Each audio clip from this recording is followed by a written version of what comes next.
Harka fuudhee kabajamtoota daawwattoota Oromiyaa Miidiyaa Neetwork oduu guyyaa kanaa isinitti mansaraa isabaatiim.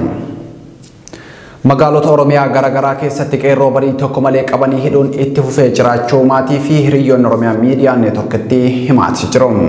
Magaalaa Cirootti humnoonni sirna aangorra jiru tiksan dargaggoo Yaadessaa Beenyaam jedhamu baatii tokkoon dura akkanumaan qabanii hidhuun seeraan ala mana hidhaatti gidirsaa jiraachuu maatiin nama kana OMN'if ibsan.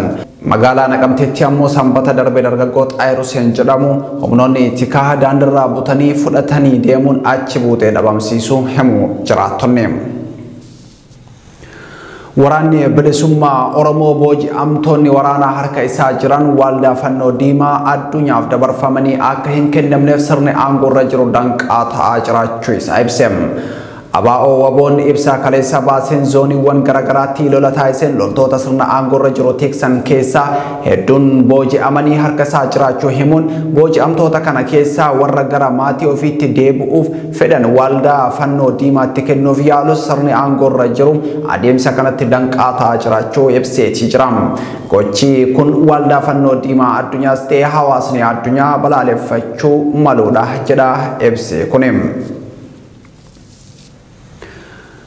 Oduu gama biraatiin ammoo milishoonni naannoo Amaaraa Benishaangul Gumuz keessatti gochaa duguggaa sanyii raawwachaa jiru jedhan jiraattonni godinichaa.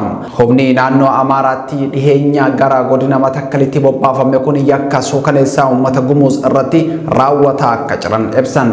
Humnoonni finxaaleeyyiin Amaaraa golga nagaa kabachiisuutiin garasitti bobbaafaman kunniin dhalattoota Oromoo aanaa Dibaatee keessa jiraatan irratti haleellaa raawwachaa akka jiran himameetii jira. Muudamni sirna bilchaginaa bulchiinsa magaalaa Finfinneetiin godhamee hariiroo kaayoo irratti ijaarame kan warra Abin Izeemaa fi bilchaginaa kan dur caalaa yeroo ammaa ifa godheera jedhu hayyoonni. Caasaa mootummaa magaalaa Finfinnee miilanaa keessatti hoogganoonni Izeemaa fi Abin sadarkaa biirootti muudamni kennameefii jira. Murnoonni kunneen sadan ejjennoon sabboonummaa Oromoo fi federaalizimii sabdaneessaa irratti qabaniin bilchaginaan waliin michoomu. Hundi isaanii sirna federaalawaa sabdaneessaa fi eenyummaa sabboonummaa Oromoo irratti ijaarame akka yaaddootti lakkaa'uun akka diina waloottis waan lakkaaniif ejjennoo waloo qabu jedhamaatii jira. Bara 1774 labsamuu seera haaraa mirga ilmaan namaa Declaration of Independence boodas waggoota baay'eef ilmaan namaa maqaballeessii adda addaa walirratti raawwachuun duguggaa sanyii kan bifa amantaa fi sabaa bu'uura godhateen wal fixaatee turaniim.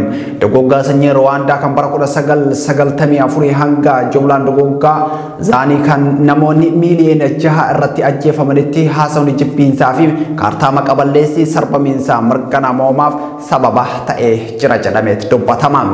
Shaneem juntaa fi baandaa jechuun maqaa itti moggaasuun ilmaan namaa yakkuun namummaa irraa mulquu fi balleessuun waan waggoota sadan darban bal'inaan Itoophiyaa keessatti mul'ataa jiru ta'uu ibsuu ragaaleen garaagaraa.